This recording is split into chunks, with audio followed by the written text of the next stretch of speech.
Update. My ex says I got her pregnant. We only been intimate once, but the paternity results say something else. Original story. It says I, 24 male, am the father. We went to this lab that do prenatal paternity tests.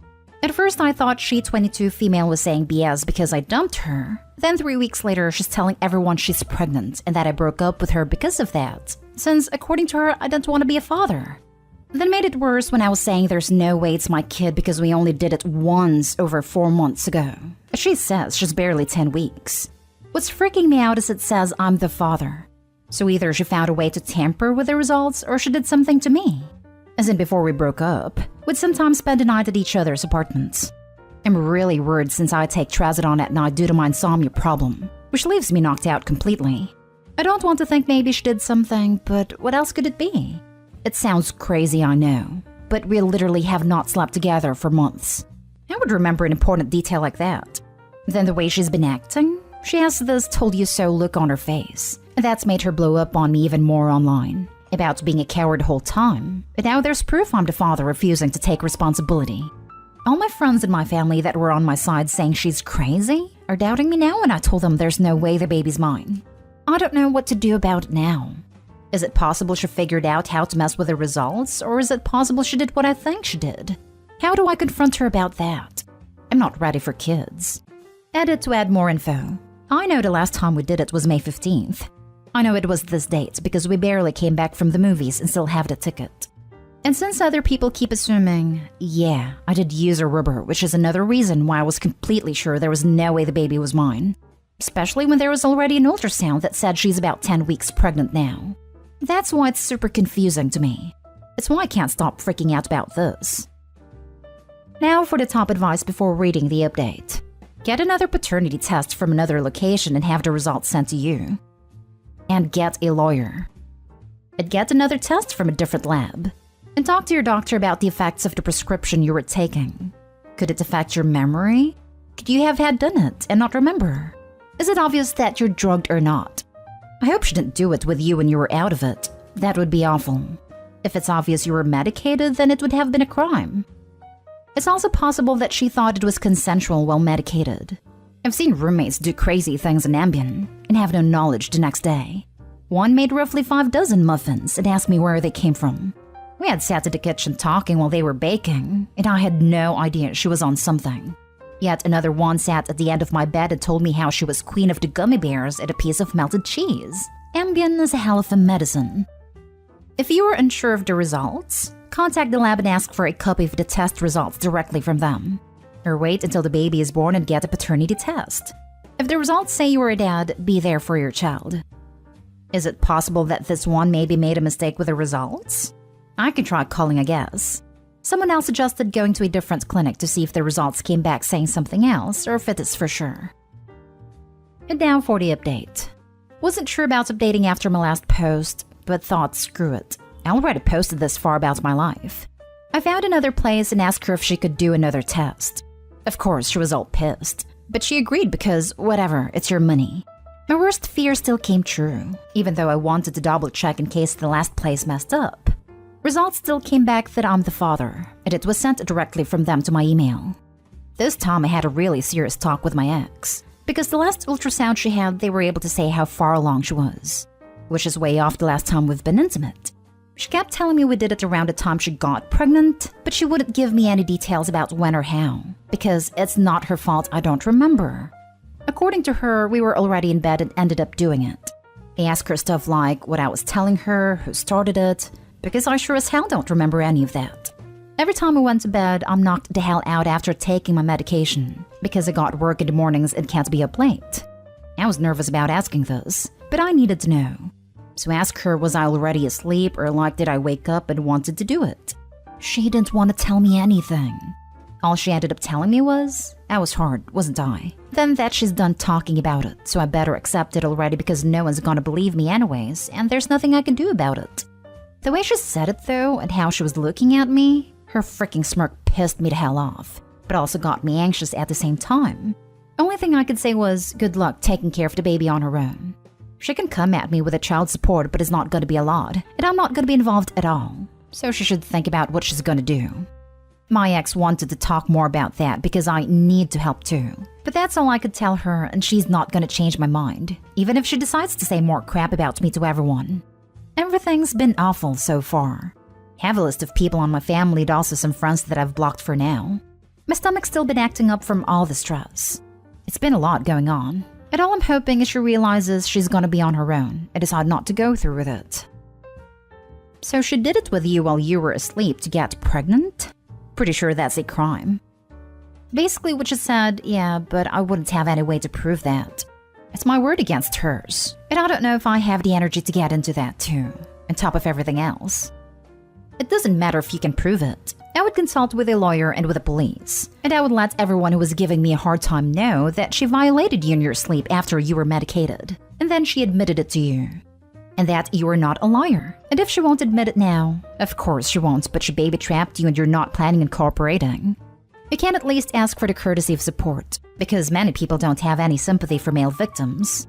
I would get some therapy, and definitely even if you can't get full satisfaction, explore your options in terms of the fact that you were exploited and violated. This really sounds like she forced you, and she knows it with that smirk. Yeah, tell her good luck raising this kid on her own. You're right, you do not have to be involved at all as long as you pay child support. Hell, there are ways you can even get out of that. I'd consider having another convo with her about that night, record it, and report her to the police. She's an offender. Basically, she forced you. Just because you were hard does not mean you consent. I know it will be impossible to prove, but that's what happened. I am sorry she did this to you. Yes, you will be ordered to pay child support, but you legally have no responsibility to the child. I'd inform your friends and family what happened. Let them know, yes, it may be my kid because she did it with me while I was asleep. Have you considered filing a police report for this crime? I don't see the point. She's right. No one's gonna believe me. Next story is titled, My Fiancé Cheated on Me. I'm 32 female, been with my fiancé 33 male for 5 years. We were supposed to get married last August, but made a tough decision to postpone our big day until August of 2022 because a lot of our older family members had expressed concerns with flying and being around a crowd of people. I met him at work. We are both hairstylists at a higher-end salon. It's not a really creative environment. Occasionally you'll get someone who wants rainbow hair, but other than that is very generic colors and cuts.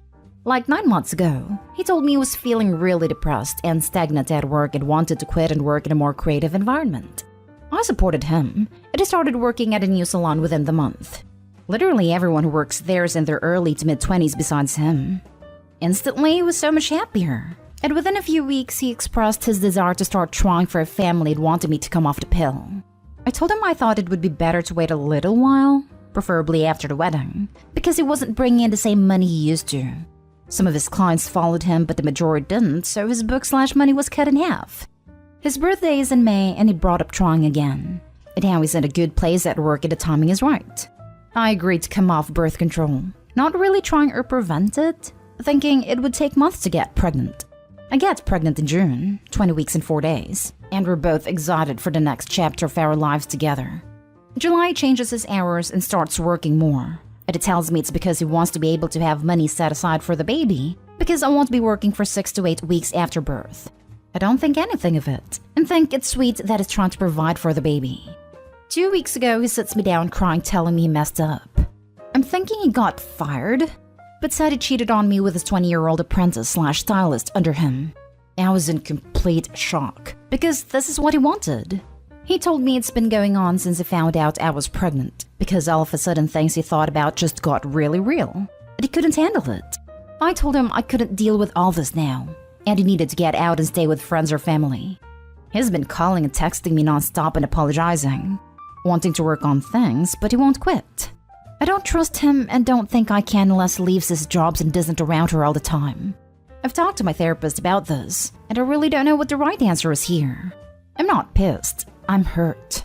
He's going to be in my life forever one way or another. I told him I'm 99% sure this is something I can't get over. I'm really trying my hardest to stay calm for the baby's sake, because I know stress isn't good and can lead to issues. Any advice would be great.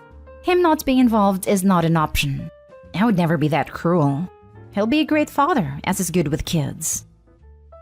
So he begs you to have a baby. You get pregnant, and he reacts by starting an affair with his apprentice? Not really a guy can trust when under pressure, is he? It makes no sense to me either. I've been racking my head for a while since I found out. He baby trapped you. You said yourself that you've been trying to figure out a way to make things work because you're having his baby. That's what he was banking on.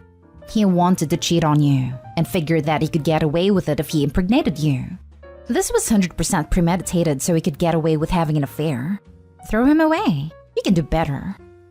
You said you're 99% sure you can get over this. And that's all the advice you need. You aren't required to forgive him. You aren't required to get over it. You aren't required to give it a try. You don't have to try to trust him again even if he leaves his new job. You don't. Your only requirement is doing whatever it is you feel deep down. And that 99% is what you feel. So powerful. You're right. I've been frantically trying to figure out a way to make this work and try and trust him because a baby is involved, when deep down I already know this is over. It felt good to type that. In case you're hesitating, I wanted to tell you a bit. My parents stayed together for years, mostly for us, despite the fact that they're two very incompatible people. They resented each other a lot, and most of the time that fell on me and my sister. They being together didn't make things easier for us. It made them a million times harder. My parents decided to officially separate some years later, and it was the best decision they could have taken. I love them both deeply, and as their son, it's a joy to have seen them flourish outside of their relationship. My dad has gone calmer, gone to therapy, and has matured a great deal, while my mom has let her creativity run free and now has a partner who is a great fit for her. They're still partners, in a sense. They get along well, despite a few hitches here and there, but they're friends, and we're still very much a family. If you stay together and resent him, your kid is going to be able to sense that, and it's going to affect them. Do what your heart is telling you to do, and you're going to set a very powerful example for your kid, as well as giving them the gift of growing up with peace of mind. You're going to be a wonderful mom. Now for the last story. My 14 female daughter, 18 female, just told me she and her boyfriend, 18 male, are pregnant. Her boyfriend's parents think my daughter should drop out of college to work to support her son and their baby because he has a full athletic scholarship. How can I try to help my daughter stay in school? My daughter and her boyfriend have been together since freshman year in high school. Now they're freshmen in college. When my daughter told her father and I that she is pregnant, she also told us that she and her boyfriend are going to get married before the baby comes. I do think they're good together, so I'm not upset by that. I've known his mom since college. We are friends. She thinks her son should finish college because he has a full athletic scholarship. As a student athlete, he is not allowed to have a job. I think that him finishing is smart, but I don't want my daughter to have to drop out of college completely. I could let them live with us as we have room in the house. I unfortunately couldn't babysit more than the 2 days I'm off work. My husband and I have always dreamed that our daughter would be the first to go to college for a bachelor's degree. Both my husband and I work trades, so we never went to college. I cut hair and my husband is an auto mechanic. Our daughter is very smart, and we are very proud. We don't have a ton of money, but I would help any way I can. What should I do here? Now for the top advice. I just want to chime in and say please do whatever you can to convince your daughter to stay in school. My mom got pregnant with me at 19 while she was in college and married my dad. My dad's side of the family did everything they could to convince my mom to drop out so she could take care of me full time. I'm so thankful that she didn't drop out, since without her job, she would have never been able to leave him. Your daughter can look into online schooling, hybrid schooling, benefits for single moms for daycare subsidies, etc. But please make sure she looks into all of her options before she makes a decision to drop out. Her education is the one thing that no one will ever be able to take away from her. I would research what is available to single moms versus married before they tie the knot. There can be quite a lot available by way of scholarships, bursaries, and government assistance for single moms, and often it all goes away if she's married, financially stable or not. Agree. I chose not to get married. It helped me in the long run. My husband and I are still together 14 years after getting pregnant. Definitely a sticky situation. They're both babies and should both stay in school. What would happen if she drops out and works, and 4 years from now the boyfriend leaves her? I'm not saying he will, but she has to really think about every possibility. Will she regret dropping out 10 years from now or grow to resent the child? You should encourage your daughter to stay in school. She's lucky to have supportive parents like you and your husband. Make sure she understands the long-term financial responsibilities of a child and what it means to have a baby. That's the most you can do. Yes, that is exactly what I'm worried about too. I don't think it's like that, but you never know. So what exactly is the father sacrificing in this situation? I can name 3 things she might be sacrificing to have this baby before we bring up her education. 1, her physical body. 2, possibly mental health. I have had PPD and it's awful. 3, possibly her health, as many things can happen during pregnancy. Never mind all of the horrible pregnancy symptoms she'll have to endure. This whole post about his parents and him basically deciding for her without really saying how the dad will contribute or how his life will change from the baby rubs me the wrong way. How much of this was actually her decision without future in-laws talking in her ear? I'm not trying to be a jerk, but this feels too one-sided. So, they probably shouldn't get married so she can stay in your health insurance. Let them move in. Some universities have daycares on campus. She can plan for online classes and take a lighter load when the baby's due. Also have her take CLEP courses for basics. They're like $80 a test and she gets full credit. Our kids are homeschooled and started college as sophomores this way. There are ways for her to keep going with the baby. The problem is, will daddy step up or will he just pawn all the work on her?